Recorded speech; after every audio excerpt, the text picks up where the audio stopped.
Hello नमस्कार जय हिंद। आज हम लोग हिंदी जो कि लैंग्वेज है और इंग्लिश दोनों को पेपर को सॉल्व करेंगे, जो कि अमीन पटवारी से हम लोग सॉल्व कर रहे हैं। इसका एग्ज़ाम अभी आने वाला है जो कि सीजी व्यापम की तरफ से जारी होता है। और यहाँ पर हम क्वेश्चन को इसलिए सॉल्व कर रहे हैं क्योंकि हमें ये पता चलता है कि जो पिछले वर्ष पेपर में पूछा गया क्वेश्चन है और जो जो टॉपिक से पूछा गया क्वेश्चन है उसको हम पढ़ेंगे, उसको ध्यान देंगे। और व्यापम में जितने भी क्वेश्चन पूछे जाते हैं वो अक्सर या तो रिपीट होते हैं या कोई और एग्ज़ाम से कॉपी किए जाते हैं। ठीक है, आपने मिलाकर देख लिए होंगे। और कई बार ऑप्शन भी यहाँ पर कई सारे क्वेश्चन विलोपित होते हैं, जैसा अभी आपने एग्ज़ाम देखा था, अभी जितने भी एग्ज़ाम हो रहा है। तो इस प्रकार गलतियाँ होती है, तो हमें ज़्यादा इधर पढ़ने की आवश्यकता नहीं पड़ता। हमें जो जहाँ से क्वेश्चन पूछा जा रहा है वहाँ पर हमें ध्यान देना होगा। ठीक है, तो यहाँ पर देखिए हिंदी और इंग्लिश कई लोग इसको इग्नोर करते हैं कि एक बार पढ़ लेंगे, जैसे एग्ज़ाम आएगा तो 1 महीना पहले पढ़ लेंगे। तो ऐसा आप करना मतलब उचित नहीं रहेगा, क्योंकि देखिए हिंदी और इंग्लिश क्या है, एक ज़्यादा ही कठिन भी नहीं है। बस इसको हम थोड़ा-सा आधा घंटा 1 घंटा रोज़ डेली देंगे तो ये हमारा ये भी कंटिन्यू रहेगा। अगर आप सोचेंगे कि एग्ज़ाम से 1 महीना पहले या फिर 1 सप्ताह पहले हम देख लेंगे, तो थोड़ा-सा मिस्टेक हो सकता है, गलती कन्फ्यूजन हो सकता है। तो हम यहाँ पर ध्यान से देखेंगे। तो यहाँ पर हम हिंदी के क्वेश्चन के पेपर को सॉल्व करने वाले हैं और यहाँ से हम पता करेंगे क्वेश्चन कहाँ से पूछा गया है। यही हमारे इम्पोर्टेंट पर्पस रहेगा कि हम क्वेश्चन कहाँ से पूछा गया है, इसको हम ध्यान से देखेंगे। ठीक है, तो चलिए क्वेश्चन आंसर सॉल्व करते हैं। इससे पहले मैथ का क्वेश्चन सॉल्व कर चुका हूँ, रीजनिंग का और जीके जीएस, जो कि जो टॉपिक से पूछा गया उसको मैं डिटेल से बताया हूँ। ठीक है, तो यहाँ से देख लीजिएगा। आज हम लोग लैंग्वेज का पढ़ेंगे, उसके बाद छत्तीसगढ़ के को भी देखेंगे। पूरा पेपर को सॉल्व करना है यहाँ पर। ठीक है, कोई सी भी पार्ट को नहीं छोड़ना है।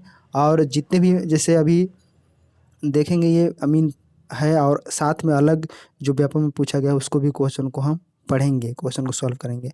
देखिए पहला क्वेश्चन यहाँ पर क्या दिया है, जो हिंदी में है, अनुराग का विलोम क्या होगा। देखिए अनुराग का विलोम यहाँ पर क्या होगा, अनुराग का पूछा है तो यहाँ पर देखेंगे कि ऑप्शन दिया है ये वैराग्य, वैराग्य दिया है, उसके बाद विराग दिया है, उसके बाद सविज्ञ दिया है, जिज्ञासु दिया हुआ है यहाँ पर। तो यहाँ पर हम देखेंगे पहला दिया है वैराग्य। तो कई लोग यहाँ पर जैसे अनुराग का अर्थ होता है, देखिए अनुराग मतलब जैसे इसका अर्थ होता है प्रेम, आसक्ति, भक्ति होता है, प्रेम भक्ति होता है, अनुराग, अनुराग लगा तो ये इसका मतलब होता है भक्ति प्रेम। तो यहाँ पर देखेंगे कि अनुराग का अर्थ होता है यहाँ पर वैराग, ऐसे आ जाएगा। कई लोग यहाँ पर मार देंगे, लेकिन यहाँ पर ये भी आंसर हो सकता है और विराग भी हो सकता है। देखिए ये थोड़ा सा मिलता जुलता टाइप से लग रहा है, अनुराग और विराग। इसलिए हम यहाँ पर अगर स्पष्ट रूप से अगर इसका आंसर लिया जाए तो यहाँ पर आपका जो है विराग होगा। ठीक है, लेकिन यहाँ पर विराग का भी अर्थ वही होता है, वैराग होता है या उदासीनता होता है। मतलब वैराग का मतलब ये है कि सांसारिक जो सुख है उससे हम दूर हैं, सांसारिक सुखों से, आसक्तियों के प्रति उदासीन हैं। ठीक है, तो ये अनुराग का सीधा विपरीत लग रहा है विराग। ठीक है, बोलने में भी लग रहा है अनुराग का अर्थ है विराग, अनुराग विराग। तो यहाँ पर सुस्पष्ट अगर हम आंसर की बात करें तो यहाँ पर बी होगा। अब बात आता है कि इसके क्यों इसको पता करें। देखिए शब्दों को विलोम अर्थ को समझना, ये आता है क्वेश्चन और ये आएगा, इसे हमें पढ़ना पड़ेगा। तो कई लोगों ने यहाँ पर विराग वैराग्य मारे होंगे क्योंकि दोनों के स्पष्ट है, लेकिन यहाँ पर बोल के देखेंगे आगे अब अनुराग विराग, तो वी यहाँ पर राइट आंसर होता है। इसे हमें ध्यान से पढ़ना है क्योंकि जो है अपोजिट वर्ड होता है हिंदी में, जैसे अनुराग विराग हो गया, उसी प्रकार से और भी जैसे वर्ड होते हैं उसका विलोम शब्द पूछा जाता है। तो इस प्रकार से यहाँ पर आएगा क्वेश्चन। ठीक है, ध्यान दीजिएगा। जैसे सभी जिज्ञासु जानते हैं, जानने की इच्छा रखने वाला। ठीक है, तो ये सब यहाँ पर पूछा जाता है क्वेश्चन, विलोम शब्द। आगे देखिए क्वेश्चन क्या दिया है, इनमें से कौन सा शब्द विदेशी शब्द से नहीं है। मतलब एक होता है देशज, एक होता है विदेशज, दो प्रकार के शब्द होते हैं। ठीक है, देशज मतलब क्या होता है, जो अपने ही देश में उत्पन्न हुआ है, मतलब हमारे देश में उसको बोला जा रहा है, बाहर के कोई देश में उसका नाम कोई नहीं रखा है। ठीक है, मतलब बाहर के देश से कोई वर्ड नहीं आया है तो हम उसको देशज बोलते हैं। ठीक है, एक होता है विदेशज, विदेशज मतलब बाहर के जो वस्तु होते हैं, जैसे मतलब हमारे देश के अलावा, जैसे फारसी हो गया, अरबी हो गया, अरब के लोग।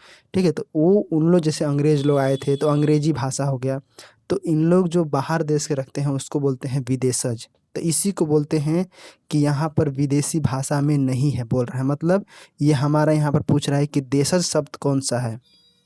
ठीक है, तो यहाँ पर देखेंगे तो इसको आप याद रखे होंगे ट्रिक से, कई बार जैसे जो शब्द पूछा जाता है उसको हम एक ट्रिक बना लेते हैं और उसको हम याद रखते हैं शब्दों को कि कौन सा देशज है कौन सा विदेशज है, क्योंकि यहाँ से क्वेश्चन पूछा जाता है हमेशा। और जो पूछा जाता है हम उसी को ट्रिक बना के याद करेंगे। अभी तो हम पेपर सॉल्व कर रहे हैं, जैसे पेपर सॉल्व करने के बाद जो भी ट्रिक से हम जो है उसको याद रखेंगे कौन सा शब्द विदेशज है। ठीक है, तो यहाँ पर देखेंगे पहला वर्ड दिया है शादी। तो शादी जो है ये जो है फ़ारसी भाषा से लिया गया है। ठीक है, फ़ारसी भाषा से। तो इसको आप चाहें तो याद रख सकते हैं, लिख सकते हैं। ठीक है, यह फ़ारसी भाषा से लिया गया है शादी शब्द।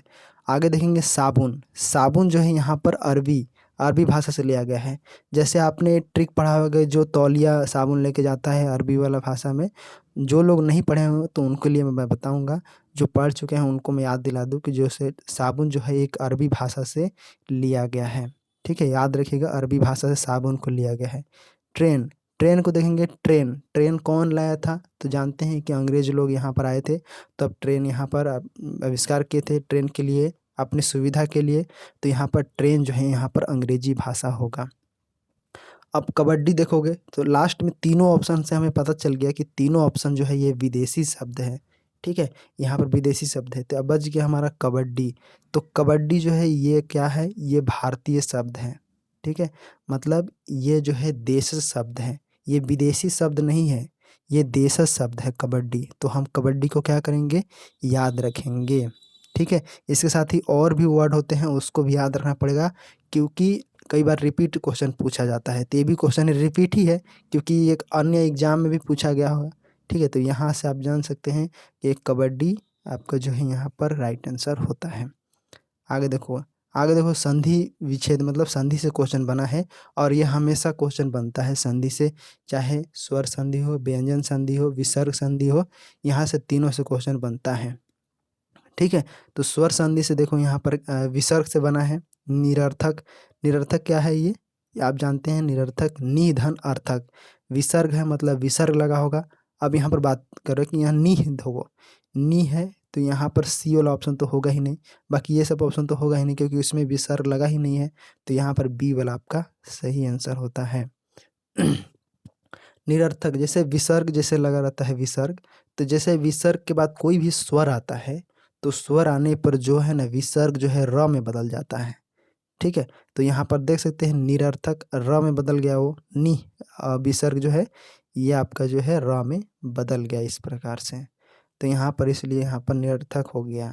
ठीक है, तो इसको भी याद रखना पड़ेगा कि विसर्ग संधि, स्वर संधि जो पांचों हैं उसको याद रखेंगे। और यहाँ पर व्यंजन संधि को भी आपको याद रखना पड़ेगा, क्योंकि एक दिन में नहीं होगा, चाहे आप एक महीना में नहीं कर सकते इसको। रेगुलर हम एक एक मतलब आधा घंटा भी समय देंगे तो काफ़ी रहेगा। ठीक है, डेली आपको देना पड़ेगा, तो ये मत इसको इग्नोर मत करना। हाँ, ठीक है, तो यहाँ पर विसर्ग संधि आपका यहाँ पर निरर्थक जो है वही होता है, समझ गए नहीं, विसर्ग संधि। आगे देखो रिपु, पर्यायवाची शब्द बोला जाता है इसको। देखो पहले तो अर्थ को समझना है, रिपु क्या होता है। तो रिपु जानते हैं कि रिपु का अर्थ होता है शत्रु। ठीक है, शत्रु इसको बोलते हैं शत्रु, यहाँ पर रिपु का अर्थ होता है। तो इसका अर्थ क्या हो जाता है, अजात यहाँ पर ऑप्शन दिया है एक है।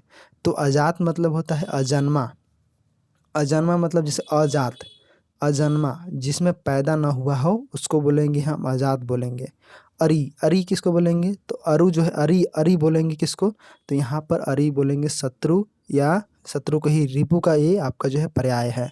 तो मतलब यहाँ पर समझ जाएंगे कि यहाँ पर आपका जो है बी ऑप्शन करेक्ट होता है। अरिपु यहाँ पर देखो अ और रिपु दोनों मिलके बना हुआ है, मतलब ये कोई वर्ड ये शब्द नहीं है, ये नहीं होगा। यहाँ पर बी वाला आपका, बी वाला यहाँ पर आपका जो है राइट आंसर होता है, जो कि अरी है यहाँ पर। आगे देखो क्वेश्चन, आगे यहाँ पर आया था क्वेश्चन, प किस शब्द किस प्रकार के व्यंजन है। स्पर्श है, पार्श्विक है, लुंठित है, नासिक व्यंजन है।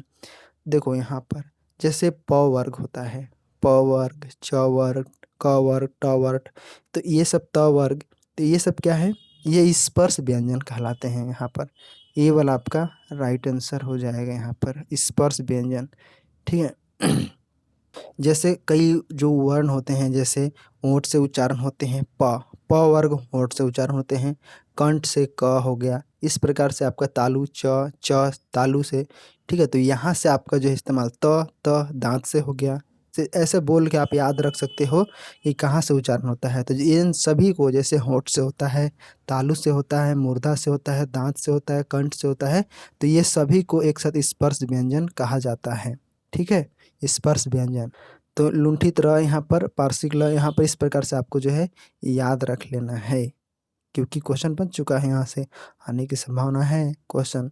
आगे देखो 26 नंबर क्या दिया है, व्याकरण की दृष्टि से प्रेम शब्द क्या है यहाँ पर। तो जानते हो ये अभी भी नया जो एग्जाम हुआ था व्यापम का, अभी इसमें भी आया था ये भावना वाला। तो यहाँ पर देखेंगे कि भाववाचक संज्ञा, इसको बना भी लिए होंगे, भाववाचक संज्ञा होगा, ठीक है। प्रेम क्या है, एक भाववाचक संज्ञा है, जिसमें किसी भाववाचक मतलब जिसमें गुण को बताते हैं, गुण, दशा, अवस्था जो होता है, ये सब भाववाचक है, ठीक है। जिसमें गुण होता है, दशा होता है, बोध होता है, ये भाववाचक संज्ञा है। संज्ञा तो जानते हैं किसी वस्तु स्थान नाम को संज्ञा कहते हैं, ठीक है। संज्ञा 5 प्रकार के होते हैं। तो यहाँ पर भाववाचक संज्ञा जो है, यहाँ पर आपको जो है गुण, दोष, अवस्था को बताता है, जिसे हम छू नहीं सकते हैं, ना ही देख सकते हैं, बस महसूस कर सकते हैं, तो हम उसको भाव बोलते हैं, ठीक है। तो इसको भाववाचक संज्ञा इसको बोला जाता है। विशेषण क्या होता है, विशेषण जिसमें संज्ञा और सर्वनाम की विशेषता बताता है। जैसे कोई काला है, गोरा है, सुंदर है, तो हम उसकी विशेषता बता रहे हैं। तो प्रेम जो है यहाँ पर किसी की विशेषता नहीं बताता, इसीलिए यहाँ पर विशेषण नहीं होगा, यहाँ पर बी वाला ऑप्शन गलत हो जाएगा। और विशेषण क्या होता है ये भी जान गए कि संज्ञा सर्वनाम की विशेषता बताना होता है। क्रिया जानते हैं, क्रिया क्या होता है। तो क्रिया देखिए, क्रिया जो है किसी भी कार्य का होने या करने का बोध होता है। जैसे खाना खाना, खाना क्या है, क्रिया है। जाना एक क्रिया है। तो ये इसको जो करने वाला होता है, जो कर रहा है, बोध होता है, उसको हम क्रिया बोलते हैं, ठीक है। तो प्रेम करना कोई कार्य नहीं होता है, ये एक भावना होता है, इसलिए यहाँ पर क्रिया हो जाएगा, ठीक है। आगे देखो अव्यय दिया हुआ है। अव्यय क्या है, ये एक शब्द होता है, वो शब्द होता है जिसमें लिंग, वचन, कारक, लिंग, वचन, कारक, याद रखना, लिंग, वचन, कारक आदि के अनुसार ये परिवर्तन नहीं होता है। मतलब जैसे कोई भी शब्द है वो परिवर्तन नहीं होगा, क्या में नहीं होगा, लिंग में नहीं बदल सकते कि स्त्रीलिंग है कि पुल्लिंग, उसको नहीं बदल सकते। वचन, एक वचन, बहुवचन नहीं बना सकते। कारक में जितने भी कारक हैं, कर्ता, का, के, की, रा, रे, ये सब नहीं बदल सकते। जैसे धीरे धीरे, ये क्या है, ये अव्यय शब्द है। आज क्या है, यहाँ पर ये अव्यय शब्द है, ठीक है। तो प्रेम क्या है, एक संज्ञा है जो कि भाववाचक संज्ञा है, इसमें कोई परिवर्तन नहीं हो सकता है, ठीक है। लेकिन नहीं, इसमें परिवर्तन हो सकता है। प्रेम में परिवर्तन क्या कर सकते हैं, जैसे प्रेम का प्रेमियों, प्रेमियों बहुत सारे, प्रेमी, प्रेमा, प्रेमी कर सकते हैं, तो ये नहीं होगा, ये संज्ञा है। तो यहाँ पर राइट आंसर आपका जो है ये ऑप्शन हो जाता है। आगे देखो ऊ पूछा है, ऊ बड़ा ऊ, ठीक है। ये क्या है, देखो जीभा के आधार पर जो है यहाँ पर वर्गीकरण किए हैं स्वर का। जैसे जैसे देखो 3 भाग में किया गया है। तो जीभा जैसे होता है, एक आगे अग्र भाग होता है, एक मध्य भाग होता है, एक पक्ष भाग, पक्ष मतलब पीछे वाला भाग होता है। तो ये पीछे वाला हो गया, ये मध्य हो गया, ये अग्र भाग हो गया। तो जो आगे की भाग के सहारा से उच्चारण होता है, मतलब अगले जीभ के अगले भाग जो है वो एक्टिव होता है। जैसे ई हो गया, ई, ठीक है, बड़ा ई, बड़ा ई, ए, बड़ा ए, ठीक है। ये क्या है, ये अग्र भाग से उच्चारण होता है, जीव के अग्र भाग से उच्चारण होता है ये चारों, और ये चारों वर्ण को हम याद रखेंगे। आगे मध्य भाग से, मध्य भाग से केवल उच्चारण होता है अ, ठीक है, अ उच्चारण होता है। इसके अलावा जितने भी वर्ण हैं वो आपका जीव के पीछे वाले भाग से उच्चारण होते हैं। इसमें से कौन सा आ जाता है, तो जैसे आ आता है, आ, ये छोटा ऊ, बड़ा ऊ, और ओ, औ ये आता है, ठीक है। ओ औ आप पढ़े होंगे इसको, ओ औ, तो इसको भी याद रखना है, ठीक है। यहाँ पर समझ गए। तो इस प्रकार के शब्द हैं यहाँ पर, और इस प्रकार को हमें शब्दों को याद रखना है, क्योंकि यहाँ से क्वेश्चन बनेगा, चाहे वो संवृत, आवृत, विवृत, यहाँ से भी क्वेश्चन बन सकता है। जैसे मुख खुलने के आधार पर क्या क्या वर्ड का उच्चारण होता है, जैसे कम मुँह खोले आ ऐसे खोलते हैं, संवृत विवृत बोलते हैं, इसको भी याद रखना है और ये जीभ के भाग वाला को भी याद रखना है। तो यहाँ से देख सकते हैं कि ये इसका आंसर कौन सा होगा। देखो यहाँ पर ऊ है मतलब पश्च भाग होगा, यहाँ पर आपका जो है पश्च भाग पश्च स्वर है, इसको हम बोलेंगे, ठीक है, पश्च स्वर बोलेंगे। आगे देखो यहाँ पर क्वेश्चन दिया है ओंगन ओंगन तेल में किस प्रकार का समास है। देखो ओंगन तेल को हम विग्रह करके देखेंगे, ठीक है, कोई भी समास होता है उसको हम विग्रह करके पता करते हैं कि वो कौन सा समास है। जैसे ओंगन तेल है तो ये जो है यहाँ पर समझ गए कि ये जो है आपका ओंगन के लिए तेल, ओंगन के लिए मतलब इसमें कारक का इस्तेमाल हो रहा है के लिए। तब हम इसको कारक इस्तेमाल किस में होता है, जानते हैं कि तत्पुरुष समास में होता है। तत्पुरुष समास क्या है, जैसे इसको विग्रह करेंगे तो ओंगन के लिए तेल या फिर ओंगन का तेल ऐसे बोल सकते हैं। तो हम यहाँ पर जैसे कारक का चिन्ह का इस्तेमाल करते हैं के लिए या का चिन्ह, तो ये जो है तत्पुरुष समास में आता है।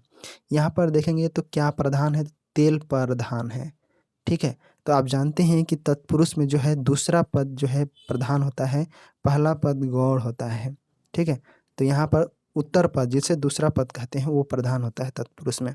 जो इसमें कारक का भी इस्तेमाल होता है जैसे का के की, ठीक है। तो ये भी में पर ये सब का भी इस्तेमाल है तो भी आपका जो है यहाँ पर तत्पुरुष समास होता है, समझ गए। तो समास से क्वेश्चन बना हुआ है तो हमें समास के क्वेश्चन को भी याद रखना है ताकि इससे क्वेश्चन बनेगा समास से तो हम उसको आसानी से बना लेंगे, ठीक है। तो समास पार्ट को भी आपको बनाते रहना है।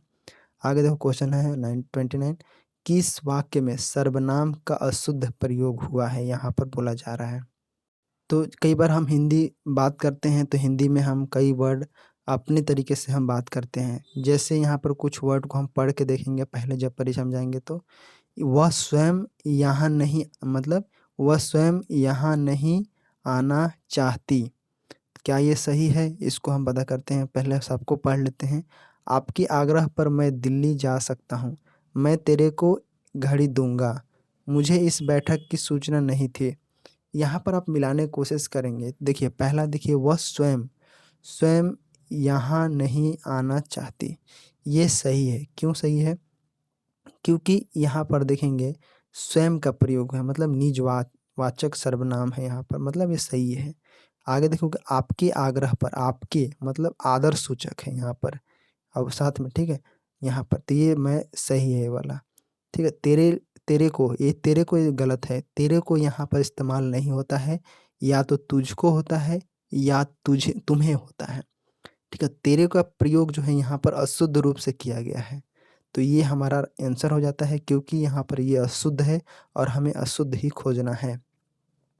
तो अशुद्ध है यहाँ पर क्या, तेरे को, तो यहाँ पर क्या होना चाहिए, तो यहाँ पर मैं तुझे एक घड़ी दूंगा या मैं तुम्हें एक घड़ी दूंगा, ऐसे आपका जो है यहाँ पर सही होना चाहिए, मतलब यहाँ पर राइट आंसर है। आगे देखोगे मुझे इस बैठक की सूचना नहीं थी, मुझे यहाँ पर सही सर्वनाम का प्रयोग हुआ है, ये भी मतलब सही है, मतलब हमारा सी वाला ऑप्शन होता है राइट आंसर, क्योंकि मैं तेरे को घड़ी एक दूंगा ये गलत है, तुझे या तुम्हें होता है एक, ठीक है।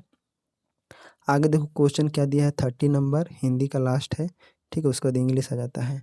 तो हिंदी का देखो यहाँ पर लास्ट है, अनुज शब्द को स्त्रीवाचक बनाने के लिए किस प्रत्यय का प्रयोग किया जाएगा, ठीक है। तो उपसर्ग प्रत्यय से ये क्वेश्चन पूछा गया है और यहाँ पर देखेंगे अनुज का अर्थ क्या होता है, अनुज का अर्थ होता है छोटा भाई, ठीक है, अनुज मतलब होता है छोटा भाई।